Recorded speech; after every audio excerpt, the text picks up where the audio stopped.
네, 안녕하세요. 반갑습니다. 인사 같이 하시는 분도 계시네요.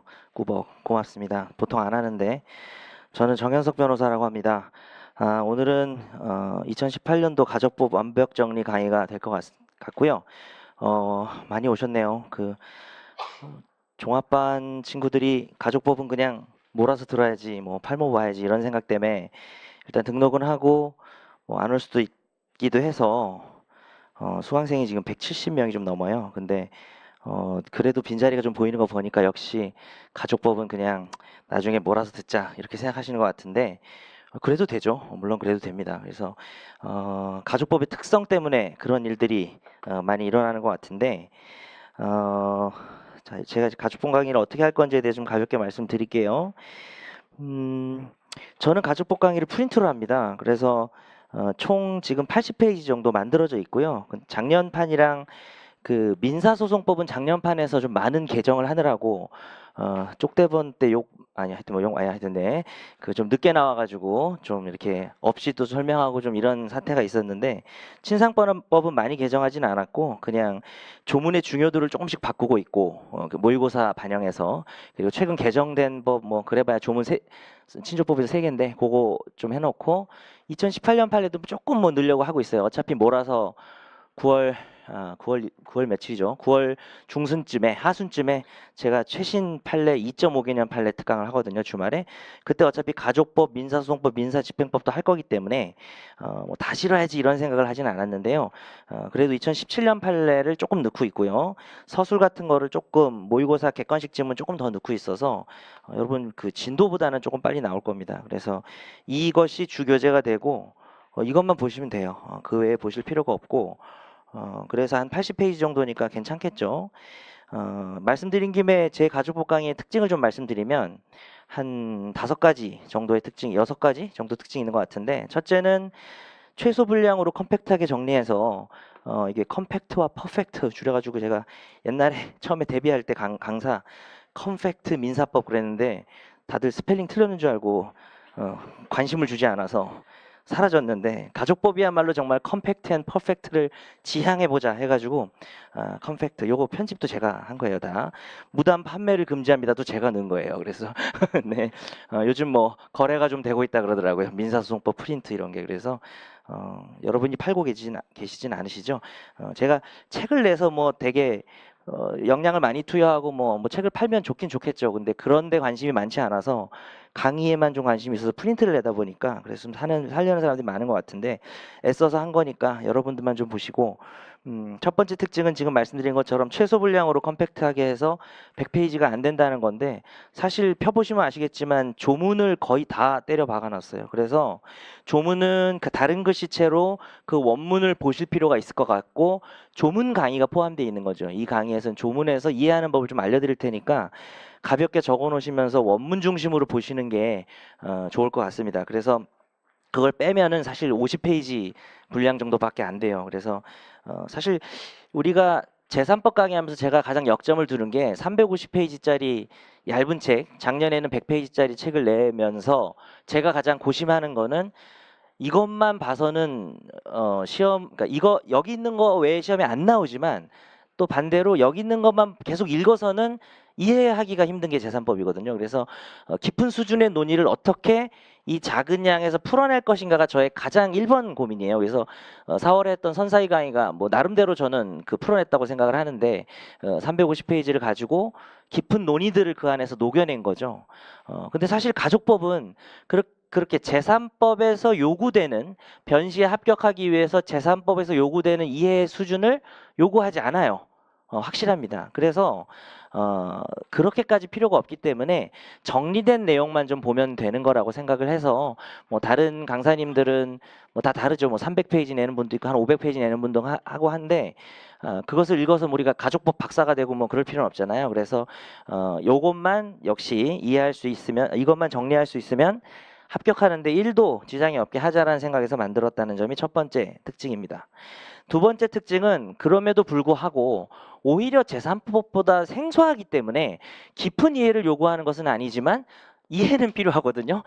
도대체 이게 누군지, 이게 지금 자해 뭐해 하면은 할머니야, 아까 걔 엄마야, 뭐 이런 게 좀 헷갈리기 때문에 그런 이야기들을 좀 강의해서 조금 풀어내려고 그래요. 그래서 좀 재밌는 예도 좀 들어보고, 뭐 길게 에피소드 설명하는 스타일은 아니잖아요, 제가. 근데 짧게 짧게 그냥 이거는 뭐 이런 경우에는 엄마가 예전에 낳았던 애를 데리고 왔으니까 아빠가 심정이 어떻겠냐, 뭐 이런 식으로 뭐 깊은 수준이라고는 할 수 없어요. 하지만 가족법은 그런 식으로 이해해서 외운 사람이 장땡이기 때문에 잘 외우게끔, 뭐 재산법 때도 그렇게 했지만 좀 도움을 드리도록 애를 쓰겠다는 거. 그래서 사실 재학생분들도 좀 그 3학년이 아니라 2학년 분들도 좀 계신 것 같은데, 어떻게 보면은 내신 대비 이런 거면은, 혹은 내신이 아니어도 난 조금 여유 있으니까 기초부터 가족법을 보겠다. 뭐 그것도 뭐 말리고 싶진 않지만 저는 이제 그런 강의를 개설하지는 않는 것이고, 기초부터 하는 것은 아까 얘기한 것처럼 그 깊은 수준의 이해를 요구하지 않는 변시에서는 상당히 비효율적이고 시간을 많이 쓰는 게 되기 때문에, 뭐 이런 게 있다. 근데 잘 안 헤어지지. 이런 거는 이런 것 때문이야. 뭐 이런 가벼운 농담 비슷한 설명을 들으면서 넘기는 게 좋을 것 같습니다. 그래서 그런 측면에서 접근하면은 1, 2학년 분들도 뭐 이 강의를 잘 활용할 수 있다고 생각이 되고요.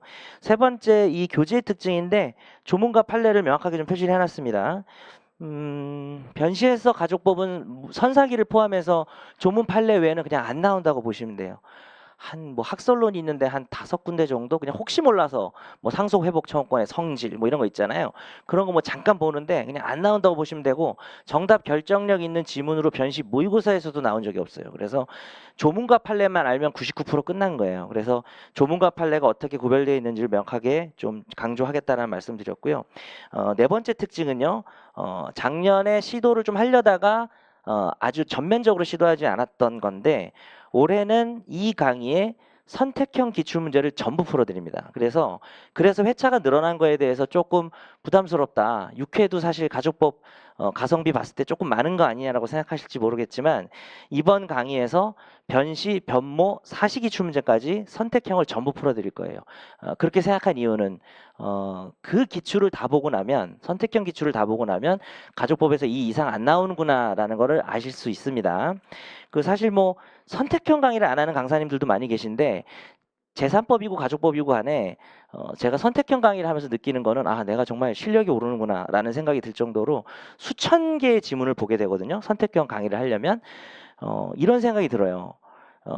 사례형, 기록형에 나오는 문제들은 선택형의 최소한을 말해주는 것이고, 선택형 기출문제에 나오는 지문들은 사례형, 기록형의 최대한을 말해주는 거다. 좀 이런 생각이 들어요. 사례형, 기록형에 그동안 나왔던 지문들은 선택형에서는 당연히 나오는 것들이에요. 근데 역으로 그동안 사례 기록엔 안 나왔지만 선택형에 나온 지문들이 사례형과 기록형에 대한 예고가 될 수 있기 때문에, 이것은 사실 재산법 얘기고요. 가족법은 가족법 선택형 지문이 사례형, 기록형으로 나올 가능성 자체가 많지는 않지만, 어쨌든 선택형을 다 보게 되면 여러분이 가족법에서 뭘 공부해야 되는지 확실히 아실 수 있을 거고요. 자, 그러나 물론 중복 지문들에 대해서는 중복 지문이라고 언급하고 생략을 하는 식으로 해서 좀 스피디하게 나가겠습니다. 특히 중요한 거 사시 선택형입니다. 작년에 제가 사시 선택형에 처음 등장했다고 얘기했던 게 올해 변시에 나왔어요. 객관식. 여러분은 그 분석을 아무도 안 하고 있고 여러분도 안 하기 때문에, 저도 나왔을 때 모르고 나중에 문제 풀다가 알았어요. 저도 그때 막 예상 문제다 이렇게 제가 작년 선택형 강의를 지금 듣고 있어요. 가족법을. 그랬더니 이거 사시에만 나왔는데 라고 말했는데 변시 처음 나왔다고요. 몇 가지 지문들이. 그래서 뭐 사시 기출 문제, 다만 사시 선택형 기출 문제는 지엽적인 게 너무 많아요. 그래서 그런 건 제가 좀 빼드리고, 사시에서는 유력하게 변시에 나올 만한 걸 찝어드릴 테니까, 거기서 여러분은 변시, 변모 선택형만 풀었던 친구들보다 우위에 서야 되는 겁니다. 그래서 그 점을 좀 기억을 하시기 바라고요. 자, 5번째 특징은 이 강의의 후반부에 가족법 사례형 및 기록형 문제를 전부 제시를 하겠다는 겁니다. 거기에 사법시험 사례형 기출문제도 좀 제시를 해서 뭐겠어요? 주로 친족법이겠어요? 상속법이겠어요? 상속법이죠. 상속법은요, 여러분 정말 중요합니다. 상속법은 상속 관계에서 포기나 한정 승인 부분을 잘못 해석하게 되면 그 다음에 재산법 문제의 공유가 다 틀려버려요. 무슨 말씀인지 아시죠? 그래서 부분 점수 점수가 변시에는 별로 없어요. 로스쿨에서는 그래도 네가 틀린 전제로 이렇게 썼구나 해서 점수를 주지만 변시에서는 정확한 정답만이 답을 주기 때문에 그래서 사실 또 물권도 중요한 거예요. 원래 소유자가 누군지를 결정해야 그 뒤에 채권 논의가 전개되는 것처럼 상속 논의가 결정돼야 전개되기 때문에 상속법에서 제가 필수라고 말씀드리는 부분은 재산법보다 더 중요할 수도 있어요. 그래서 그런 부분들 조금 준비를 하셔야 될 것 같고 유류분 같은 경우에 이번에 이제 기록형으로 얼마 전에 작년 그 모의고사에 나오고 뭐 이랬었는데 기출도 나오고 근데 이제 사례형 민사 사례형에서 유류분이 나올 가능성이 크기 때문에 명확한 계산 방법을 좀 알려드리도록 하고요. 자, 그러면 친족법에서는 사례 기록이 안 나오나요? 한번 찍어보세요. 친족법에서 딱 하나 나오면 뭐 나올까요? 사례형으로, 기록형으로. 재산분할 청구권입니다. 이혼 재산분할 청구권에서 퇴직금에 대한 중요한 판례도 나왔고 20인 공저라고 요즘은 아무도 안 보는 그 몇 년 전에 내고 개정을 안 하시는 20인이 모여야 개정을 하는데 안 모이나 봐요. 그래서 그 책에서 사례형 예상 문제를 내는 것 중에 도표를 주고 재산 목록을 준 다음에 어떻게 재산 분할하면 되는지 이건 재산 분할 대상인지 아닌지라는 문제가 있어요. 그래서 그것이 뭐 하나의 예고가 될 수 있기 때문에 기록형도 마찬가지고요. 그밖에 뭐 조금 있다면 뭐야 재산 분할 청구권에 좀 더 있다면 인지 소구표랑 그다음에 부양 청구권도 나올 수 있어요. 뭐 그런 것들. 근데 나와봤자 그런 거는 겁이 안 나는데 재산 분할 청구권은 좀 대비를 해야 될 거고. 자, 마지막 제 강의의 6번째 특징은 가족법 파이널 강의가 있다는 겁니다. 11월, 12월에 지금 개설 계획이 일정이 나오진 않았지만 이 강의를 들으신 분들만 좀 의미 있게 될 것 같아요. 1회에 걸쳐서 1회만 할 것 같아요. 작년에 2회를 했는데 그냥 사례형 기록형에서 놓치면 안 되는 것만 하고 그냥 끝내려고 합니다. 왜냐하면 선택형은 여기서 다 풀어줬기 때문에 그때 그걸 다시 리마인드하는 강의는 가성비가 너무 안 좋을 것 같아요. 그래서 따로 이제 제 파이널 강의는 원래 재산법만 하는데 가족법에서는 사례 기록을 위한 1회 특강을 해서 몇 개를 좀 찍어드리는 식으로 혹시 몰라서 하는 거예요. 뭐 그해 가족법이 사례 기록에 한 쟁점 하나도 안 나왔다 하는 경우도 있죠 사실. 하지만 뭐 한 회 정도는 시간을 드릴만 하지 않을까라고 생각을 하는 거죠.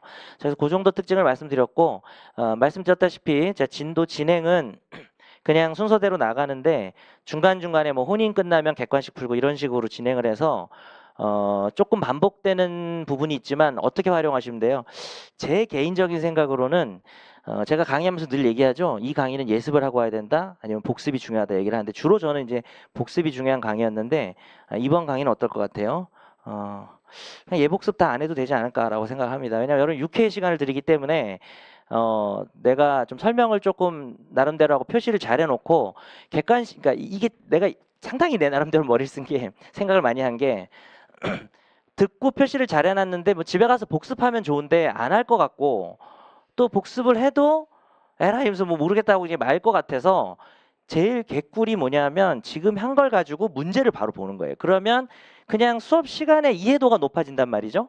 그리고 표시를 잘 해놓고 그냥 안 보는 거지 집에 가서. 그리고 나중에 뭐 파이널 할 때 한번 펴보고 그랬더니 하나도 모르겠다 이럴 수도 있겠지만 부드럽게 괜찮을 것 같아요. 그래서 한번 그냥 저를 믿고 한번 그렇게 해보시고 정 불안하신 분들은 뭐 집에 가서 복습을 하겠지만 또 지금 종합반 분들은 투 트랙으로 듣고 있지 않아요? 하루에 강의 2개씩 듣고 있는데 갑자기 가만히 있다가 그 얘기하니까 심하게 끄덕거리네. 예, 알아, 그 마음 알아. 그 마음 아니까 그냥 강의 듣는 중에 끝내자 이런 거 빨리빨리. 아마 제 강의 제일 큰 특징이 그걸 수도 있어요. 빨리빨리 하고 집에 가서 너희가 봐 이거는 봐 이렇게 안 하고 그냥 여기서 이해도를 끝내고 다시 안 볼 수 있는 방향으로 해보는데 뭐 사람에 따라서는 뭐 가족법 스키마가 너무 부족하면 뭐 가서 좀 봐야 될 수도 있고 뭐 예습을 조금 해야 될 수는 있겠죠. 자, 그러면 그렇게 진행을 하도록 하겠습니다. 그리고 교재는 객관식은 가져오셨죠? 1교시에는 안 풀 건데 저는 잘랐어요. 잘라서 가지고 다니고 있고 그다음에 그 단과반이나 이 로이어스 민법 선택형 이게 4만 원 넘으니까 이거 사시긴 좀 그렇잖아요. 그래서 따로 이렇게 제작을 해서 주니까 데스크에서 그거 좀 받아 가시고 네. 그다음에 기존 종합반 분들은 기존 객관식 문제집 들고 다니시면 되겠습니다. 뭐 그거 풀면서 앞에 재산법 왔다 갔다 안 하니까 잘라서 가지고 오셔도 됩니다. 어제 안내 문자 나간 걸로 알고 있고. 자, 그럼 가족복 강의를 시작을 해볼게요. 가족복 강의 시작하는 날 저는 가족이 없어요. 지금 다 여행을 가가지고요. 저 혼자 가족복 강의를 지금 해야 되는 아이러니가 있는데 자, 한번 강의를 시작해 보겠습니다. 1페이지 한번 펴보겠습니다. 세부 목차 일부러 없앴습니다. 여러분이 쓰고 싶으면 좀 쓰세요. 그냥 간단하게 보는 게 좋을 것 같아서 이게 또 장점이 있어요. 자, 가족법에도 적용되는 민총 규정, 법원, 신의칙 당연히 적용되겠지.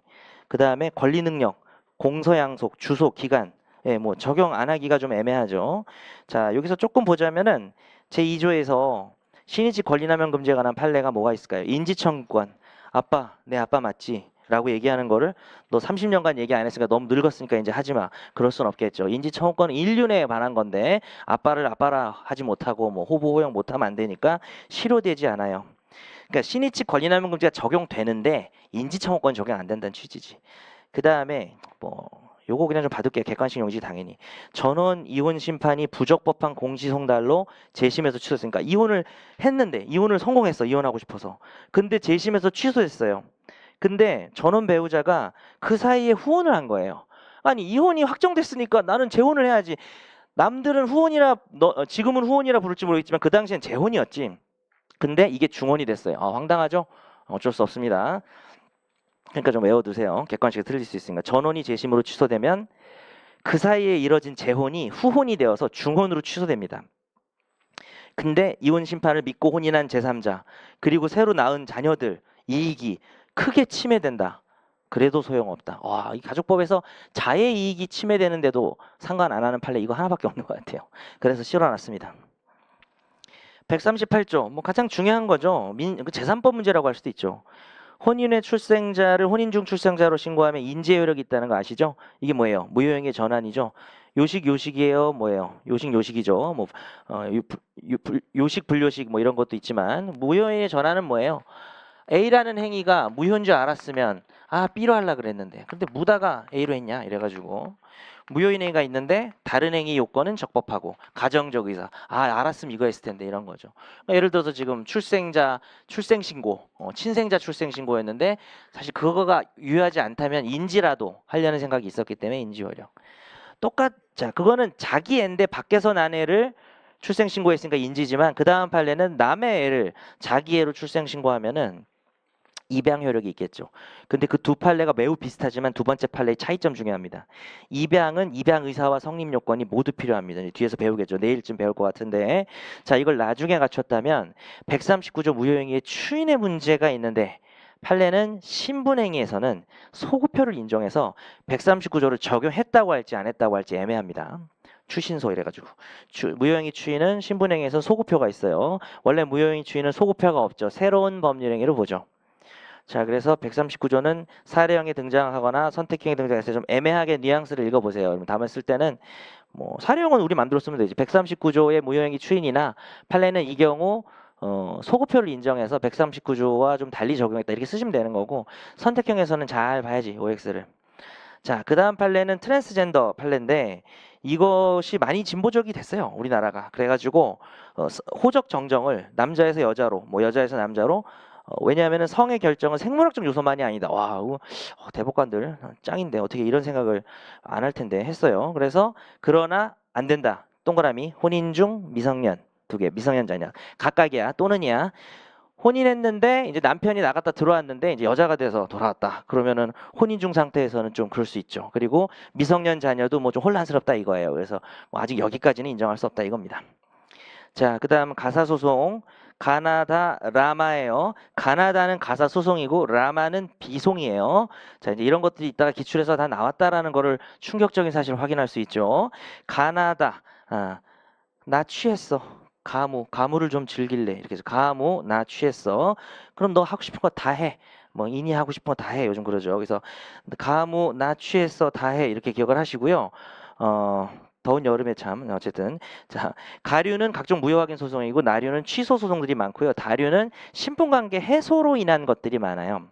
자 일단 가류의 그거 보시고 나류는 취소만으로 나 취했어만으로는 약간 부족한 게 뒤에 보면 뭐 이혼 파양 이것도 뭔가 없애는 느낌이 좀 들고 부를 정하는 소 인지 친생부인 사실혼 관계 좀 뭐 이런 것들은 뭐 특혜급으로 외울 건 아니지만 좀 봐둬야 될 것 같습니다. 자, 다류에서는요, 뭐 괄호가 2개 들어가긴 했는데 신분관계 해소로 인한 손해배상은 여기서 신분관계는 이혼이 딱 보면 되겠죠. 이혼. 근데 사실혼 해소도 여기 들어가요. 사실혼 해소로 인한 손해배상은 무슨 류? 다류. 상간자에 대한 손해배상.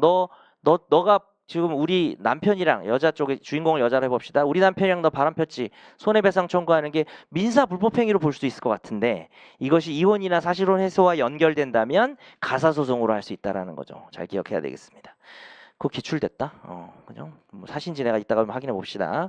그 다음에 재산 분할 보존을 위한 사행위 취소 원상회 복은 매우 중요한 조문이죠. 이따가 나오니까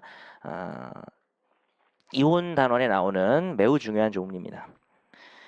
그건 이따 설명하고 가사 비송은 라류 마류가 있는데 이 마류를 따로 외우기가 좀 쉽지가 않은데 이혼 재산 분할이 A급 주제이기 때문에 마류라는 걸 좀 알아야 되고 친권자의 지정 변경이나 기여분 결정이 마류라는 게 좀 안 외워지죠. 그래서 분말가루 때문에 기침이 뭐 이렇게 기억하세요. 기침 분마 이렇게 해가지고 기침 분마 이렇게 좀 하시고 그 다음에 가라가 두 개가 조정전치가 아니죠. 조정전치주라고 왔더니 뭐라 그러는 거예요? 가라 이렇게 하는 거죠. 조정전치하는 게 아니라 가라 이렇게 기억하겠습니다. 이게 뭔 수업인지 가족법이 원래 이래요. 하지만 이런 게 나중에 되게 그리울 거예요. 아쉬울 거고 이런 거 하나하나가 결국은 그렇게 외워야 됩니다. 저도 그렇게 외웠고요. 뭐 새로 만든 두 문자도 있지만 자의 성과 본 내년에 나올 것 같아요. 객관식에. 예. 변시 모의고사에만 2번 출제 객관식. 변시에 한 번도 출제 안 됐으면은 매우 나올 가능성이 높습니다. 중요해서가 아니라 현 상황이 2018년 현 시국이 2019년에 이거 거의 나올 것 같아요. 자, 자는 부의 성과 본을 따른다. 예, 그렇죠. 뭐 부모성 함께 쓰기 운동 뭐 이런 것도 하지만 아직 원칙은 남자, 아빠죠 여기서. 다만 부모가 혼인신고 시에 뭐가 내 성이 더 좋은데 이거 따르게 하면 안 돼? 그러면 할 수 있는 거죠. 엄마의 성과본을 따르기로 협의가 되면 엄마의 성과본을 따른다. 가능성이 있다는 거 기억하시고요. 2번, 아빠가 외국인이야. 그러면 아빠가 원칙인데 아빠가 외국인이니까 무조건 엄마 성을 따른다? 그건 아니에요. 엄마의 성과본을 따를 수 있다예요. 이거 시험에 나옵니다. 객관식에. 이거 물어봤어요. 법제협에서. 세 번째, 부를 알 수 없는 자, 그러니까 엄마밖에 없으니까 모의 성에 따른다. 자, 화살표하고 몇 항으로 갈 수 있을까? 얘는 부를 알 수 없었는데 갑자기 왼수 같은 아빠를 알게 됐어. 그래서 뭐 어떻게 될까? 인지가 될 수 있겠죠. 그래서 이게 5항으로 연결될 수 있다는 걸 기억하겠습니다. 그리고 이거는 모의 성과본을 당연히 따른다지. 따를 수 있다니 그러면 엄마를 안 따르면 누굴 따를 거야? 알지 못하네. 당연하죠. 요건 어렵지 않은데 외국인이 좀 어려워요. 외국인이 부의 성을 따를 수 있는 거죠. 그래서 아빠가 탐 크루즈면 연석 크루즈 이렇게 해도 돼요. 상관이 없습니다.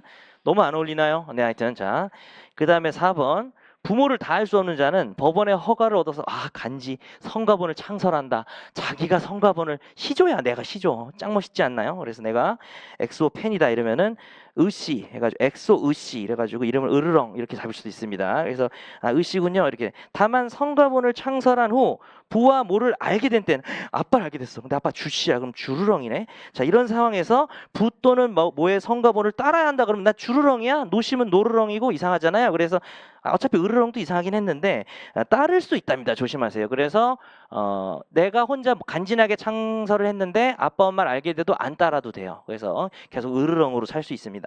자, 그 다음에 5번이죠.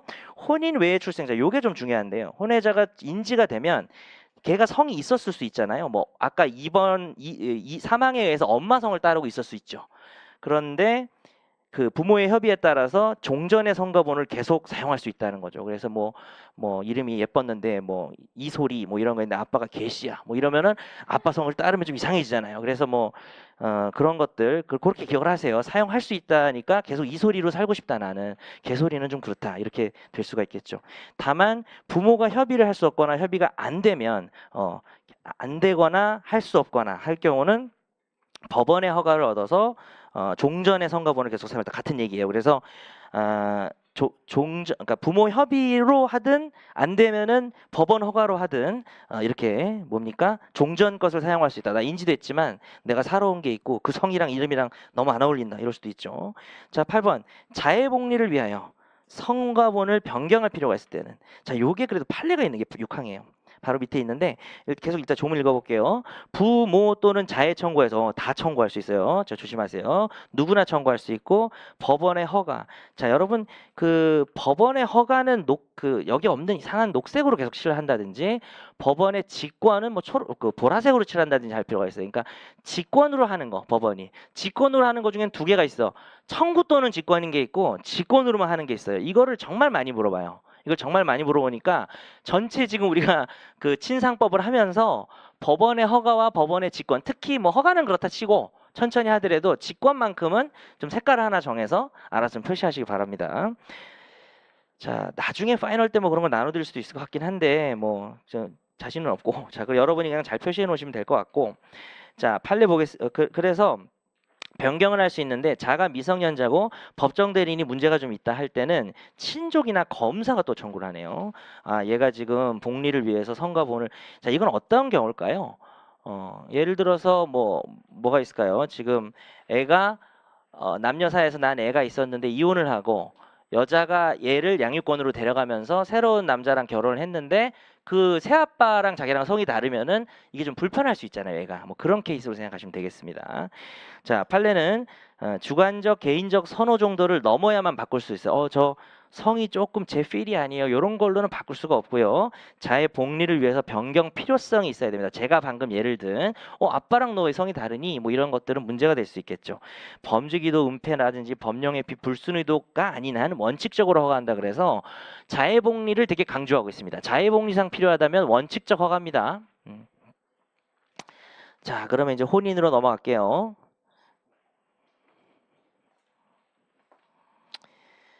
자, 약혼입니다. 약혼. 요즘 약혼 하나요? 거의 안 하는데. 인게이지. 자, 그럼 약혼 한번 보겠습니다. 그냥 한 거예요. 할 말 없어서. 자, 800조. 약혼의 자유. 해라. 됐습니다. 801조. 18세가 된 사람. 이게 특이한 게 18세 이상도 아니고 18세 한 명을 위해서 규정을 해놨어. 왜 그래요? 지금 이제 미성년자가 19세부터 성년이니까 18세인데, 와, 그 진짜 18세 그 1년을 못 참고 그렇게 약혼을 하고 싶으면은 부모 동의를 얻어서 하라는 겁니다. 그래서 17세는 아예 안 되고 18세는 부모 동의를 얻어서. 근데 중요한 건 미성년 후견의 동의를 얻을 경우도 있겠죠. 부모 없고 뭐 미성 후견일 수도 있고요. 약혼할 수 있답니다. 그리고 이때 808조를 준용한다고 돼 있죠. 그래서 제가 준용 규정 웬만하면 좀 갖다가 이렇게 좀 밑에다 써놓긴 하는데 요건 안 써놨네.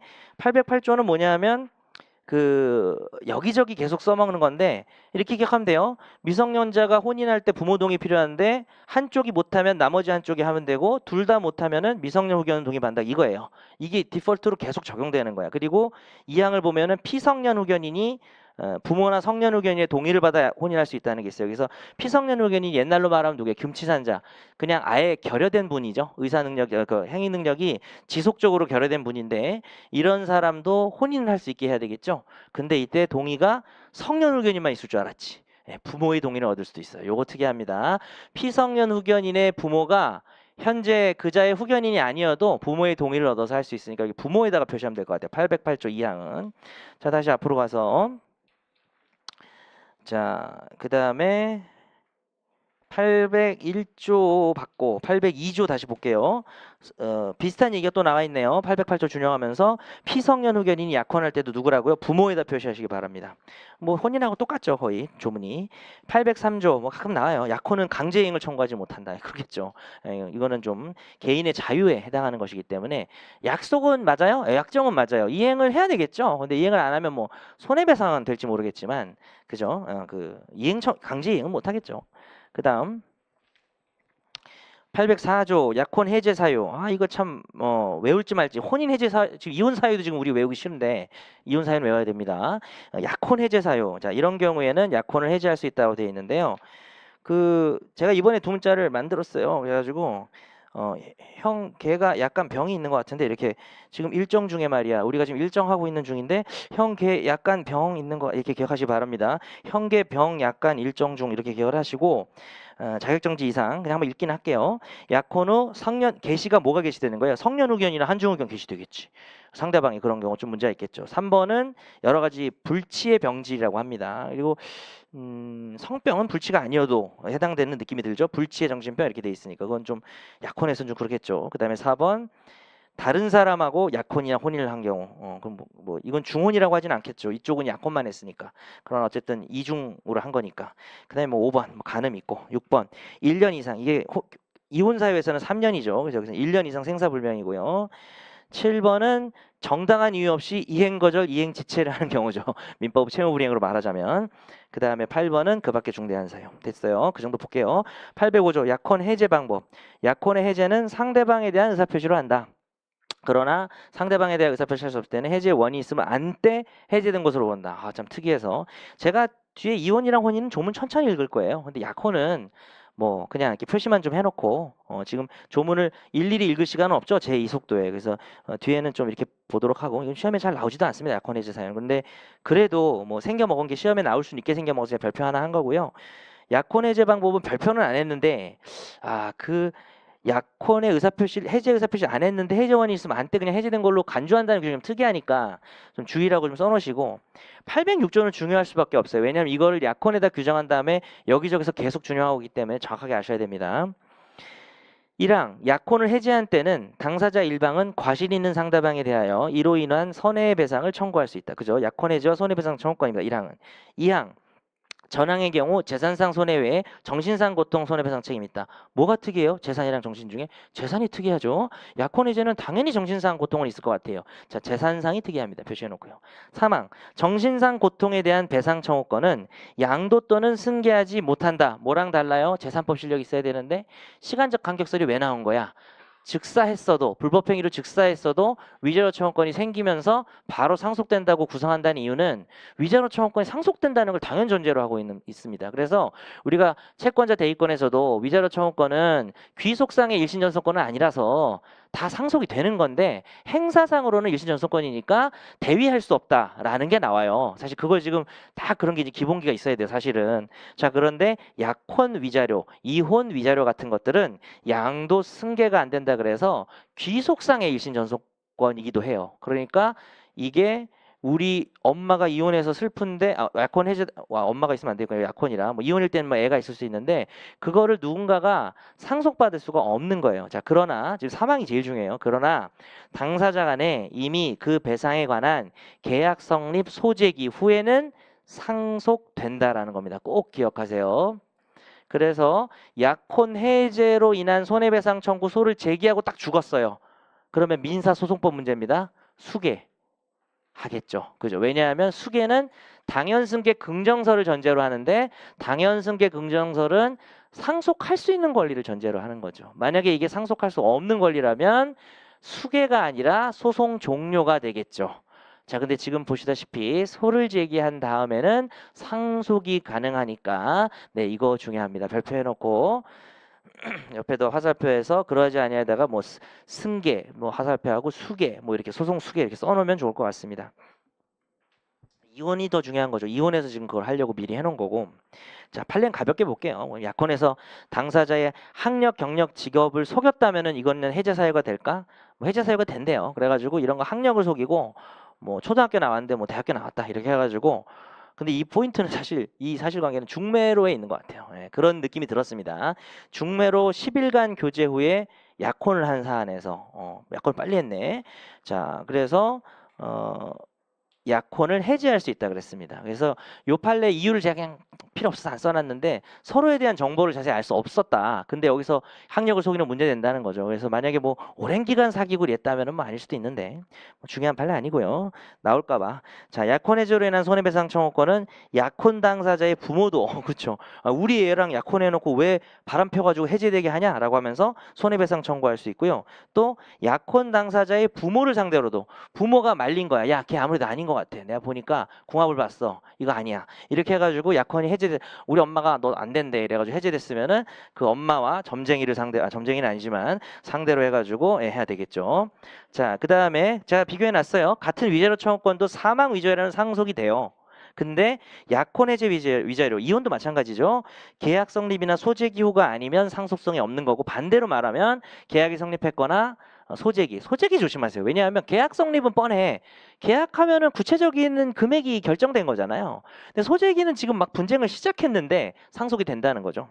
그래서 여러분이 OX에서 뭘 틀릴 건지 포인트를 정확하게 알려드릴 테니까 잘 적어 놓으시거나 들어두시기 바랍니다. 자, 그 다음에 판례입니다. 이거 뭐 유명한 판례예요. 그래서 잘 나오는데요. 약혼 예물수수, 약혼하면서 주고받은 거, 혼인 불성립을 해제 조건하는 증여. 외워놓으면 좋을 것 같아요. 만약에 사례형 나오면, 만약에 나오면 이걸 써야 돼. 혼인 불성립을 해제 조건으로 하는 증여. 이거 재산법의 어느 파트에 가면 있을까? 예, 조건에 가면 있어요. 예. 혼인 불성립이면은 이 증여가 무효가 돼서 돌려받아야 되는 것이죠. 자, 그런데 약혼 해제에 있어서의 책임 있는 자는 약혼 예물 반환 청구를 못한다는 판례 꼭 기억하세요. 전통적으로 아주 중요한 판례예요. 이건 그냥 전통적으로. 최신에 핫한 게 아니라. 그런데 이제 요즘엔 이게 좀 핫한 것 같아요. 일단 부부관계가 성립하고 혼인이 상당 기간 지속된 후에 혼인이 해소됐을 때 약혼 예물 반환 청구하고 싶을 수도 있겠죠. 예, 그러나 요거는 안 된다. 단 예물 수령자 측이 혼인 당초부터 아예 혼인 의사도 없이 그리고 결국 파국까지 초래한 특별한 사정, 이게 예외죠. 그러면 무슨 동거? 신의 측. 그래서 혼인 불성립에 준하여 예물 반환 청구. 좋은 판례죠. 혼인은 분명히 성립했지만 혼인 불성립과 마찬가지다라는 것이죠. 아까 그 혼인 불성립 해제 조건을 갖다 적용하려다 보니까 이런 법리가 필요했다. 아주 보면 재밌지 않나요? 그냥 와서 그냥 더운 여름에 들으면 기억에 잘 남는 것도 많아요. 자, 뒤로 넘어가 보겠습니다. 벌써 혼인이야. 이제 약혼 끝나고. 이렇게 진도 빠르면 안 되는데 객관식으로 풀 거니까 괜찮습니다. 자, 812조 혼인의 성립. 그래도 별표 하나는 했어요. 왜냐하면 신고함으로써 효력이 생긴다는 기본적인 건 아시겠죠. 혼인은 신고하지 않으면 효력이 없고요. 요즘 이 법률, 가족관계 등록 등에 관한 법률이라는 점 기억하시고요. 신고하지 않은 혼인, 모든 혼인의 조건을 가지고 있지만 신고하지 않은 것을 우리는 사실혼이라 하겠죠. 전항의 신고는 쌍방과 성년자 증인 2명이 연서한 서면으로 해야 됩니다. 그래서 뭐 자기 친구들 데려가서 이렇게 해야 돼요. 자, 그래서 요거 좀 기억을 하시고. 그리고 뭐 장인이 가서 같이 연서하고 그래도 돼요. 뭐 상관없습니다. 자, 813조입니다. 자, 이거는 넘어가겠습니다. 수리해야 된다는 거고. 혼인의 성립 요건 2가지. 혼인의 합의 그리고 혼인신고. 너무 뭐 외우기 좋죠. 실질적 여건, 형식적 여건. 여기서 시험에 맨날 나오는 게 뭐예요? 뭐 전통적으로 최고 중요한 거, 그죠? 너무 진부해요. 이젠 하도 중요해서. 혼인의 의사는 실질적 의사다라는 판례죠. 가장 혼인은 무효라는 것입니다. 외국인이 취업 목적으로 파이란, 최민식, 장백지 혼인으로 한 달 정도 혼인 생활을 했어도 무효예요. 그들은 만나지도 않지 않았나요? 만나지도 않았는데 사랑에 빠지고 그러지 않았나? 기억이 안 나네. 자, 요 뒤에 게 나는 되게 특이한 것 같아. 이걸 판례를 빼먹은 교재들이 많은데 양성 간의 정신적, 육체적 관계를 맺는 의사가 있었으면 된 거 아닌가요? 그죠? 그러니까 왜 안 됐을까? 정신적, 육체적 의사면 끝난 거 아닙니까? 거의 그런데 취업 목적으로 이렇게 왔다든지 다른 목적이 있는 거예요. 그래서 사실은 뭐 육체적 목적만으로 안 돼서 그거는 그런 것 같아. 근데 정신적 관계까지 맺었는데 우리 파일 아닌데 그래도 안 된다는 겁니다. 혼인의 합의가 없어. 요거 조심하세요. 이 지문 엄청 헷갈릴 것 같아요. 이게 왜 헷갈리냐면 다른 판례 중에 이런 게 있어요. 하나 적어 놓으시든지. 혼인의 의사는 정신적, 육체적 관계를 맺는 의사여야 한다. 이렇게 돼 있어요. 그래가지고 그것만 실어놓은 교재들도 있어. 근데 이 판례처럼 다른 목적이 있었다면은 정신 육체만으로도 안 된다는 거예요. 뭘 또 요구하는 건지 모르겠지만 다른 목적이 있었다는 걸 강조한 것 같아요. 그래서 요거는 좀 상대적으로 보세요. 그러니까 제 교재에 이렇게 정리돼 있지만 뭐 혼인의 의사는 실질적 의사로서 정신적, 육체적 관계를 맺는 의사가 필요하다. 맞아요, 틀려요? 그건 맞는 거지, 그죠? 그건 맞는 거죠. 요것만으로는 안 된다는 거고요. 구별할 게 이제 뒤에 나오는 가장 이혼이죠. 그건 뭐 뒤에서 보면 되겠지만 가장 이혼은 진짜 이혼할 의사가 없었어도 이혼이 돼버리죠. 신고하면서. 자, 그 다음 혼인신고는 창설적 신고예요. 왜냐하면은 812조에서 봤다시피 신고함으로써 효력이 생기니까. 그리고 혼인신고의 효력 발생 시기는 신고 수리시입니다. 신고를 받아야 되는 거예요. 자, 중요한 건 혼인 의사는 혼인신고서 작성 시에만 있으면 충분하다. 아니에요. 갑자기 마음 바뀌었어. 신고 공무 그 주민센터에다 넣기 직전에 나는 이거 못할 것 같다. 갑자기 용기가 안 나 이랬는데 몰래 넣은 거예요. 가서. 그러면 이제 의사가 철회가 됐는데 수리 시에는 존재하지 않으니까 이때는 혼인신고 효력 없다는 판례가 있다고요. 이거 기억해야 되겠습니다. 수리 시까지 여기 포인트겠죠. 그 다음 사실혼 관계에서 일방의 혼인신고했대요. 어떻게 보세요, 여러분? 사실혼 관계를 하고 있는데 일방의 혼인신고가 됐다. 이거는 왜 나의 자유를 존중 안 해주고 혼인신고했냐 이럴 수도 있지만 여기서 말하는 사실혼은 그냥 동거가 아닙니다. 사실혼은 아이고 뭐 철수 엄마 이러고 뭐 어디 갔다 오는 거야 이러고 철수 아빠 왔어 뭐 이렇게 얘기할 정도로 이웃 사람들이 난 장모님 최고 뭐 이렇게 할 정도로 혼인 생활을 하고 있는 거야. 누가 봐도 부부야. 근데 신고만 안 한 거예요. 그런 사람들 많아요. 조사를 해보세요. 주변에 상당히 많이 있습니다. 여러분 부모님 아니겠죠. 어쨌든 어쨌든 우리 나이 또래 되는 사람들 결혼해서 혼인신고하는 사람도 많거든요. 그 사람들 이제 보호를 해야 되는데 이 상태에서 일방이 혼인신고를 하면 거의 혼인의사가 있다고 보기 때문에 이걸 단순히 어떤 일방 의사가 없다라고 해서 무효로 볼 건 아니다라는 게 이 판례죠. 자, 그래서 상대방의 혼인의사를 추정해서 인정하는 경향이 있어요. 이건 내가 그냥 판례 설명한 거고. 단 상대방 혼인의사 결여되면 무효가 될 수도 있고요. 자녀가 있으면 특히 유효로 보는 경향이 있고 여기 나와 있는 안 썼던 내가 판례 지문 중에 뭐가 있냐면은 뭐 무효로 단정할 것은 아니다 뭐 이런 지문이 있어요. 그 무슨 말인지 알겠죠? 사실혼 관계에서 일방의 혼인신고했을 때 무효로 단정할 것은 아니다 뭐 이런 거. 그래서 경향으로밖에 쓸 수는 없어. 자, 일방이 신고하고 자 이번엔 이거는 조금 판례를 바꾸든지 이렇게 되나? 이거는 판례라고 다시 써야 될 것 같은데 위에 사실혼이랑 좀 약간 상관이 많이 있는 것 같지는 않은데 일방이 신고를 했는데 양 당사자가 혼인에 만족하고 부부 생활을 계속했으면은 소급해서 유효가 될 수 있다는 거죠. 그래서 다 그래요. 지금 139조가 자꾸 소급표가 없는 게 원칙인데 139조의 비소급표가 힘을 못 써요. 가족법에서는 왜? 그냥 행복하게 살아온 그 사람들의 가정 생활을 다 돌릴 수는 없는 거 그냥 다 옛날부터 얘가 양자였던 걸로 옛날부터 이 두 사람이 부부였던 걸로 인정해 주는 것이 더 합리적이기 때문에 그렇게 하는 것입니다. 자, 그 다음 이제 우리를 골치 아프게 하는 게 나왔죠. 혼인의 무효와 취소 참 외우기 복잡한데 좀 깔끔하게 외우는 방법을 좀 연구를 해봅시다. 자, 일단은 안 되는 사유들을 모은 다음에 무효 취소 사유를 나눠 볼 텐데요. 이 중 단연 일바로 가장 중요한 건 중혼이에요. 중혼은 미친 듯이 객관식에 나오고 있어요. 뭐 사례형에 내긴 좀 애매하고요. 왜냐하면은 중혼 가지고 사례형 내려 그러면 뭐냐면은 양쪽 다 상속권 있다 그거 나오는 거거든요. 배우자 둘 다. 근데 그 배우자 둘이 반반씩 있는 건지 온전하게 있는 건지 견해 대립이 있어서 나오기가 좀 애매해요. 자, 그런데 객관식이 엄청 잘 나오고요. 자, 하나씩 볼게요. 혼인 정령 18세. 예. 그래서 18세가 되면 그냥 혼인을 할 수 있게 해놨습니다. 근데 19세가 성년인데 808조에 보면 미성년자는 부모 동의가 필요하니까 이건 오로지 18세만을 위한 규정이죠. 미성년자 18세가 17세는 혼인을 못하니까. 부모 동의를 받는데 한쪽 동의권 행사 안 되면 다른 한쪽 받으면 되고요. 모두 못할 경우에는 미성년 후견인의 동의를 받는다는 조문은 디폴트 값으로 여기저기 적용되니까 뭐 별표 1개 정도 돼야 될 것이고요. 피성년 후견인은 부모의 동의를 받을 수도 있다는 거 아까 봤습니다. 야, 우리 이제 귀찮게 하는 게 근친혼인데 근친혼. 자, 우리가 친족의 범위가 어떻게 됩니까? 친족의 범위가 혈족은 8촌 이내가 맞아요. 근데 인척은 어디까지예요? 4촌까지죠. 그러니까 근친혼 금지되는 범위가 인척에 있어서는 좀 더 넓어졌어요. 그러니까 이런 표현들 뭐 하나 문장을 써놓자면 뭐 그렇게 객관식이 나오지는 않겠지만 우리 정리용으로 쓰자면 친족이 아닌 인척과도 혼인이 금지될 수 있다. 그렇죠. 4촌까지만 친족인데 6촌, 5촌, 6촌인 인척하고도 혼인이 금지되고 있어요. 그래가지고 뭐 어떤 거예요? 남자가 자기 아내 6촌 뭐 언니하고 결혼하는 거죠. 헤어지고 이혼해도 안 돼요. 왜냐면 자 보겠습니다. 인척이었던 자도 안 되기 때문에 지금 하나씩 예를 들어볼게요. 1항부터 다시 볼게요. 8촌 이내 혈족. 원래 혈족은 8촌까지가 친족이기 때문에 뭐 안 된다는 겁니다. 자, 근데 친양자 같은 경우 조심하셔야 돼요. 이것도 시험에 나옵니다. 친양자는 예전 과거의 신분관계를 끊고 오는 거예요.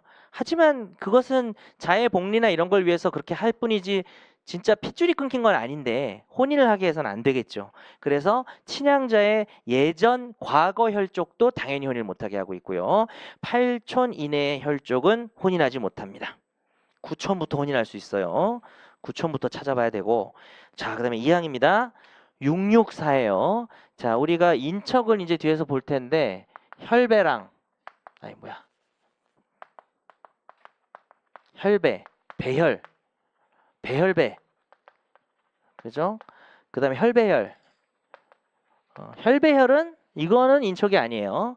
피가 너무 많이 나서 아니야 이렇게 얘기하든지 혈배혈 이건 아니고 배에서 피가 너무 많이 나가지고 자 혈배는 뭐예요? 우리 뭐 오빠의 아내, 그죠? 뭐 예를 들어서 뭐 누가 있나요? 하여튼 그 다음에 배우자의 혈족은 뭐야? 내 아내의 뭐 처남이라든지 내 남편의 뭐 시아주버님인가요? 아주버님 뭐 하여튼 그런 사람들 다 안 되는 거고 배혈배는 뭡니까?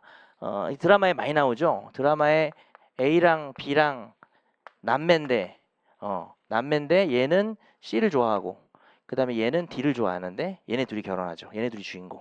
그럼 이 남매는 둘 다 악역이 돼요. 근데 둘 중에 한 명은 좀 착해. 그리고 얘는 막 질투심 있고 이렇게 가지고 해요. 그래서 이렇게 이걸 왜 얘기했지? 근데 이렇게 결혼이 만약에 자 이렇게 되면 이거는 상관없네요. 미안해. 자 이렇게 결혼을 했는데 그냥 미안해. 내가 드라마 얘기를 하고 싶었나? 자 배우자의 자기 배우자의 혈족이니까 여기 이제 형제자매가 있을 수 있겠죠. 그래서 자신의 배우자의 혈족이 있는데 이 사람하고 결혼한 사람이 있겠죠. 그죠? 이렇게 이성일 수 있잖아요. 그죠? 예를 들어서 내가 남자인데 아내가 있고 아내 오빠가 있는데 여기 오빠의 아내가 있겠죠. 그죠? 되게 먼 사이예요. 이렇게 되면은 가족들이 모여서 되게 어색한 사이, 가장 어색한 사이. 오셨어요? 이러고 그냥 그쵸? 그건 좀 제일 어색한 사이입니다. 그러니까 이성이죠. 이성간인데 형제나 아니, 남매겠지. 무조건 남매네. 남매를 각각의 배우자로 하고 있는 이런 관계를 말하는 거죠. 가족 모임 하면 꼭 모이는데 제일 어색한 사이. 요렇게도 인척이 되는 겁니다. 왜냐하면 자기 배우자의 혈족의 배우자이기 때문에 결혼이 금지되는 거죠. 근데 여기는 사촌까지예요. 그래서 이게 사촌 남매여도 안 되는 거예요. 결혼이. 근데 요거 두 개는 육촌까지도 안 돼요. 그래가지고 내 남편의 육촌 형하고 결혼할 수 없어요. 자, 그래서 육촌 이내의 혈배, 배우자의 육촌 이내의 혈, 그 다음에 사촌 혈배 다 안 됩니다. 근데 지금 인척인 경우도 안 되지만 인척이었던 자하고도 안 되는 겁니다. 자, 근데 여기서 내가 질문해 볼게요. 지금 인척이면 지금 자기 결혼 중인데 중혼하겠다는 거예요? 이게 무슨 뜻이에요? 죽은 거예요. 사망에도 인척 관계는 없어지지 않습니다. 이거 모르시면 안 돼요. 이거 되게 중요한 거예요. 사시에서 계속 나오긴 해요, 요즘에. 자, 배우자 한 명이 죽었을 때 그쪽 가족들하고의 인척 관계는 소멸하지 않고요. 그 후 재혼을 해야 종료됩니다. 따라서 이것은 사망했던 경우를 예정을 하는 거겠죠. 자, 그렇게 기억을 하시고 물론 뭐 지금 상태에서 또 중혼으로 또 더블이지. 중혼인데 또 육촌 이내 인척이랑 결혼을 하면은 요 사유로 취소할 수도 있고 또 뭡니까? 그 중혼으로 취소할 수도 있겠죠. 그런 경우도 있을 수는 있겠습니다. 자, 그다음에 사망입니다. 이번에는 양부모계의 혈족과 양부모계의 인척. 자, 지금 809조 1항이 혈족이었고 2항이 인척이었다면 사망은 양부모계의 혈족과 인척을 다 해놨는데 이건 그냥 육사예요. 뭐 외워야죠. 어떻게 하겠어요. 그 양부모계가 아닌 통상의 친족에서는 8촌이었던 게 6촌으로 좀 줄어들었고요. 그래도 양부모계니까. 그 다음에 인척은 무조건 4촌으로 664로 나뉘지 않고 무조건 4촌으로 간다는 거 기억하시기 바랍니다. 자, 그 다음에 중혼의 금지죠. 자, 중혼의 금지. 이거는 제가 조문에 발표를 하는 기준은 조문을 자세히 읽어보라는 뜻이라서 안 하려고 그랬어요. 이건 읽을 게 없잖아. 근데 중혼이 너무 중요해서 그냥 조문에다 발표를 하나 해놨습니다. 배우자 있는 자는 다시 혼인하지 못한다. 자, 그 다음에 혼인의 무효가 지금까지 쭉 봤는데 이 중에 혼인의 무효인 게 뭔지를 걷어내야 되겠죠. 그래가지고 뭐 혈합직직 이렇게 하든지 뭐 그건 여러분 알아서 두 문자 제가 못 만들겠더라고. 합혈직직이라든지 합직혈직. 자, 합의가 없다거나 당사 간의 혼인에 합의가 없다거나 아니면 합의가 없으면 이거는 당연히 안 되겠죠. 그 다음에 2호가 뭐냐면 809조 1항을 위반할 때 이건 쉬워요. 그냥 8촌 이내 혈족 위반할 때 혈족. 그 다음에 3호 4호가 3호는 인척인데 인척은 아까 664였는데 664를 따지는 게 아니라 직계하고 인척 관계 있던 경우만 혼인이 무효가 되는 거예요. 그래서 뭐 남편이 죽었는데 시아버지랑 결혼한다든지 뭐 제가 뭐 망측스럽네요 수업 시간에. 근데 어쨌든 그렇게 강력한 정도 되니까 무효겠죠. 아내가 죽었는데 시어머니와 아니 그건 아니죠. 무슨 소리예요? 그건 더 이상해. 죄송합니다. 가족법이 그래요. 제가 그런 게 아니고. 자, 아내가 죽었는데 장모와 결혼을 한다든지 남편이 죽었는데 시아빠와 결혼을 한다든지 뭐 이런 거죠. 요거는 무효입니다. 근데 그쪽에 직계가 아닌 반계 쪽 인척 뭐 사촌 오빠라든지 육촌 여동생이라든지 이렇게 결혼하는 거는 취소 사유겠죠. 그래서 아셨죠? 그다음에 4호입니다. 당사자 간의 양부모계의 직계 혈족. 그러니까 양부모계에서는 인척은 무효 사유는 아니고 혈족만 무효 사유인데 직계 혈족만이죠. 자, 이거 따로 외울 수밖에 없습니다. 잘 표시해놓고 암기라고 써놓고 집에 가서 뭐 이따가 또 문제를 풀어보거나 또 문제에 반복되지 않지만 암기해둬야 될 부분도 있어서 그건 나중에 좀 암기한다고 하는 거 지금 암기 틀만 좀 잡아놓겠습니다. 혼인 무효의 소는 확인의 소입니다. 누가 봐도 무효니까 확인하는 거고요. 가무, 가류니까 가라. 조정전치가 아니죠. 조정하지 말고 가라. 이렇게 기억하세요. 자, 그리고 처음부터 무효인 경우라든지 뭐 이렇게 문제가 될 수 있고요. 자, 처음부터 무효가 되는 것이고 혼인 외자가 되겠죠. 처음부터 혼인이 효력이 아무 효력 없었으니까 거기서 난 애는 혼인 외자입니다. 혼인 취소는요, 중요하죠. 형성의 소고요. 나 취했어. 나류니까 조정전치를 해야 되는데요. 소구표가 없어요. 네, 이것만 가지고 시험이 100번 나온 것 같아요. 혼인 취소는 소구표가 없으니까 애를 갑자기 혼외자로 볼 필요는 없다는 겁니다. 유지, 혼인 중의 자 지위가 유지됩니다. 판례, 무효 혼인 중의 자에 대해서 생부가 출생 신고를 했을 때 인지효력이 있다. 이 판례 독특하지 않아요? 진짜 아빠인데 혼인이 무효니까 혼외자일 수밖에 없고 출생 신고는 무효행위의 전환에 의해서 인지효력이 있다. 이 판례 특이하죠. 잘 봐두겠습니다. 자, 그 다음에 혼인 취소 사유들을 조금 보고 쉬면 될 것 같은데 자, 혼인 취소의 사유가 시험에 좀 중요하니까 암기를 해야 될 것 같습니다.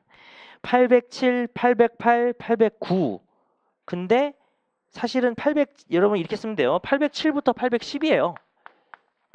근데 809를 가지고 좀 나눠서 할 말이 있어가지고 이렇게 된 거예요. 이걸 위반하면은 취소 사유입니다. 809는 무슨 할 말이 있겠어요? 809에서 아까 2항 3항에서 무효인 부분이 좀 드러냈잖아요. 일정 부분이. 그래서 그것들 빼고 뭐 이런 말이에요. 그리고 이건 외울 필요 없이 아까 무효 사유를 외우시면 다 취소 사유라고 보시면 되겠죠. 예를 들어서 나이가 어리다든지 17세라든지 이런 거 14세가 혼인을 내도 무효는 아니에요. 혼인 취소의 사유로 봐야 되겠습니다. 근데 너무 어리면 혼인의 실질적 의사가 없어서 무효로 봐야 될 수도 있겠죠. 한 15세 정도 되면은 혼인 취소가 되지 않을까라고 생각을 합니다. 생각하는 게 당연하죠. 자, 2번은 이제 부부 생활을 계속할 수 없는 악질 기타 중대 사유가 있음을 알지 못한 때죠. 악질이 아주 그냥 남편이 악질이야 이게 아니고 악성 병질을 말합니다. 이거 질병을 말하는 것이죠. 자, 그 다음에 사기 강박도 재산상 의사표시 취소처럼 혼인 취소가 됩니다. 그래서 우리가 의사표시에서 착사강 이랬죠. 착오, 사고, 사기 강박 이랬는데 여기 악사강 이렇게 기억하세요.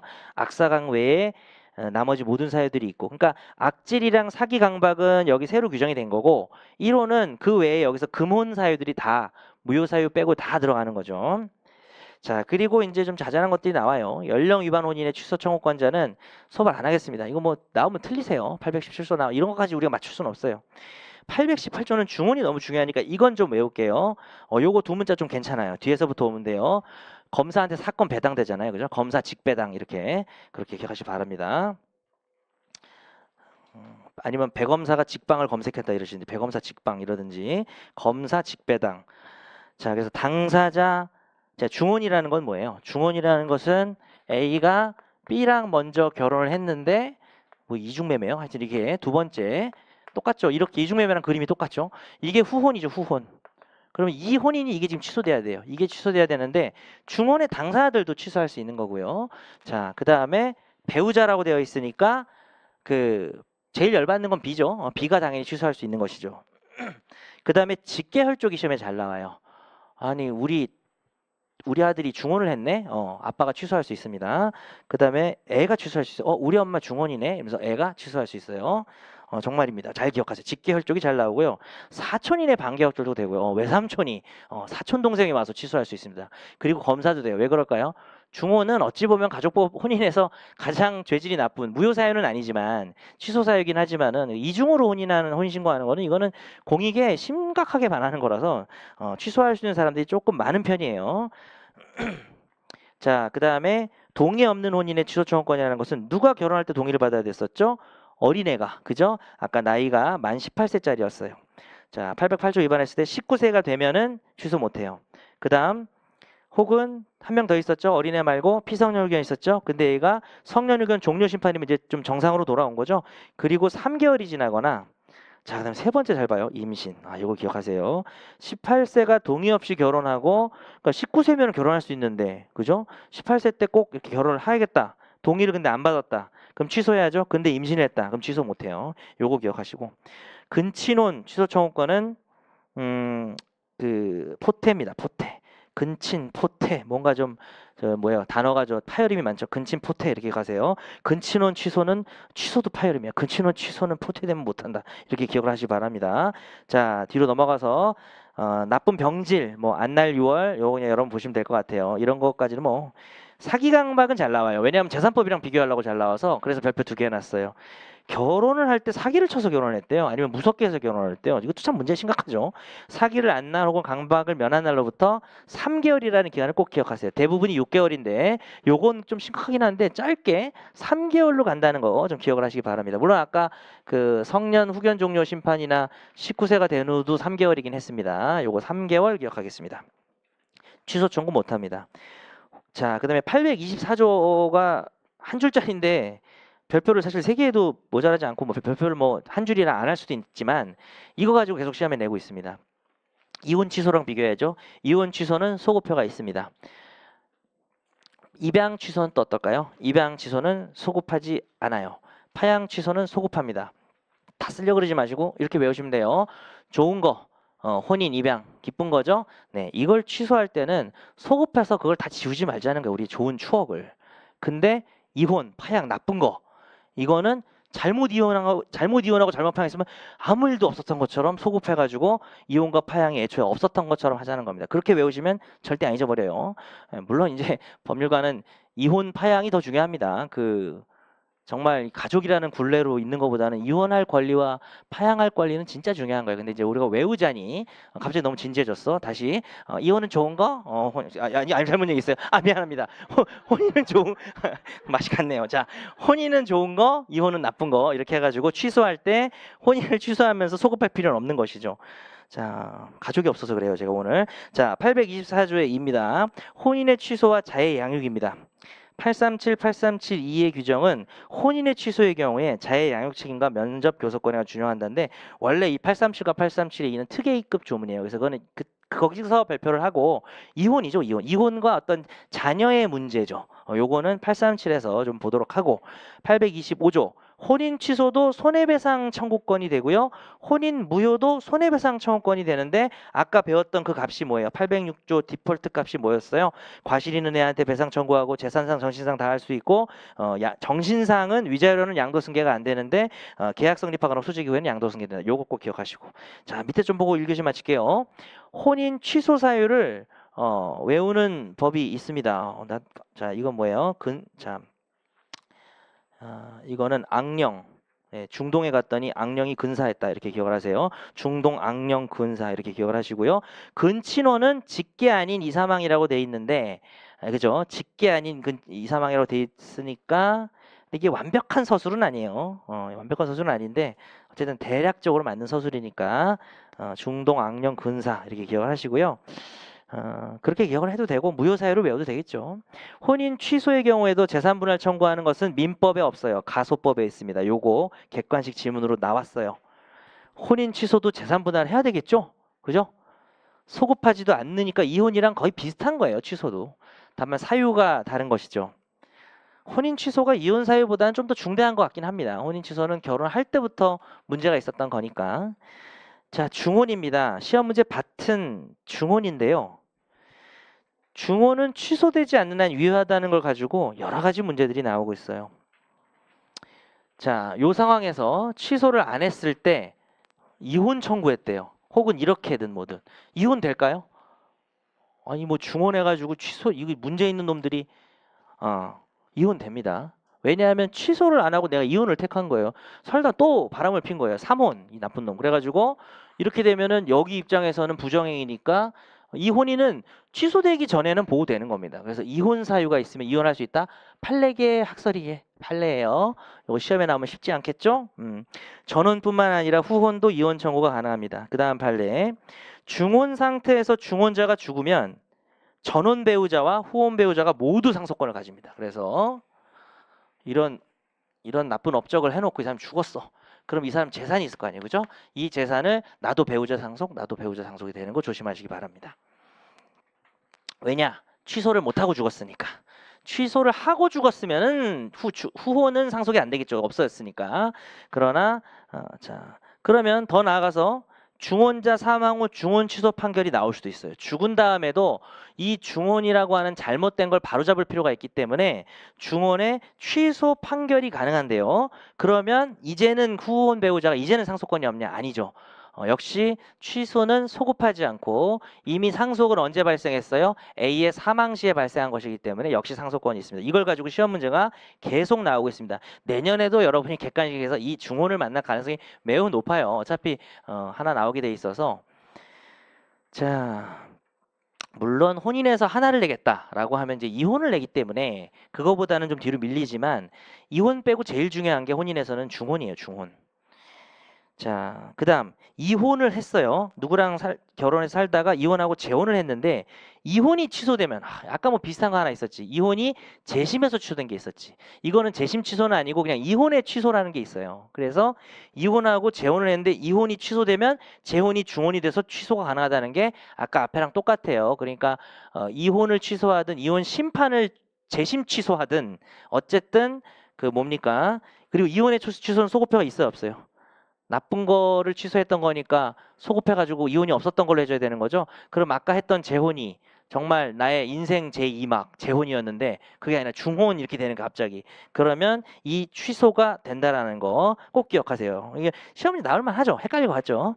자, 그 다음에 중혼 취소권은 소멸사유 행사 기간은 제한이 없어요. 중혼 취소권은 아까 우리 뭐 3월, 6월 할 때 중혼은 그런 게 없었죠. 예, 요거 시험에 잘 나옵니다. 판례가 한 말이기도 하고요. 제가 이제 이걸 정리하면서 그건 좀 양해해 줬으면 좋겠는 게 이제 판례가 다른 판례면은 판례본을 판례라는 말을 붙여야 되는데 좀 빠지는 경우가 있어요.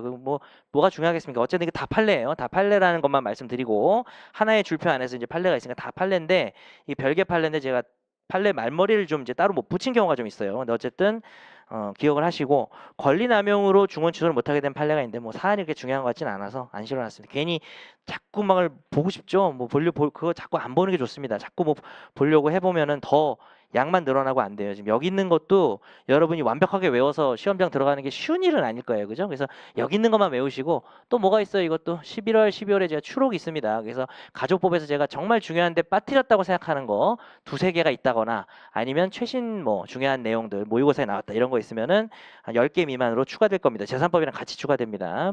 자, 임신불능은 악질이 아니죠. 예, 그 뭐 병질이라고 하기에는 임신불능 또 뒤에 가면 또 이혼 사유도 아니죠. 임신불능은 무정자증 임신불능은 이혼 사유가 아닌데 성교가 불능하다. 이거는 이제 이혼 사유가 될 수 있는 거죠. 뭐 이따 보고. 이 다음 판례가 이게 좀 의미가 있어요. 이게 좀 스토리텔링 위주로 판례를 내고 싶으면 낼 것 같기도 하고 사회적 의미 되게 커요. 이게 베트남의 약탈혼 그런 문화가 있어가지고 베트남 여성이 아주 어릴 때 거의 초등학교 나이일 때 뭐 우리나라식으로 얘기하면 강간이죠. 성범죄죠. 근데 약탈혼이 돼서 애를 낳았다가 애를 이제 지우지는 않고 낳아서 거기서 이제 베트남 애가 크고 있는 거예요. 근데 이 여성분이 나이가 들어서 우리나라에 이제 결혼 온 거죠. 우리나라 남성이랑 결혼을 했는데 사기로 취소한다. 물론 이제 뭐 당연히 너무 비극적이기 때문에 사기로 취소하는 이 나쁜 놈이라고 할 수도 있지만 또 남자 입장에서는 뭐 애가 따로 있었다라는 게 이런 특수 사유만 아니면 자기가 애가 있는데 숨긴 거는 원래는 뭐 사기가 될 수도 있겠죠. 근데 우리 판례는 상당히 진보된 입장에서 아주 좋은 판례라고 생각이 됩니다. 법리를 그러니까 여러분도 나중에 판사 되시고 변호사 되시면은 결론에 맞추기 위해서 법리를 이렇게 하는 게 있는데 그래서 이건 조금 의미 있다고 생각해서 읽어보겠습니다. 사기는 소극적인 불고지와 침묵도 포함은 돼. 근데 출산 경력의 불고지는 과연 사기인가에 있어서 꼭 그렇다고 볼 수 없다라는 아주 진보된 태도를 취했습니다. 그렇죠. 그래서 아까 뭐 약혼해지에서는 뭐 학력 속인 게 좀 문제가 됐잖아요. 근데 혼인에서도 사실 출산 경력은 좀 중요할 수는 있겠죠. 중요할 수는 있는데 그렇게 볼 수 없다라는 말을 했습니다. 그래서 이 여성이 승소를 한 거죠.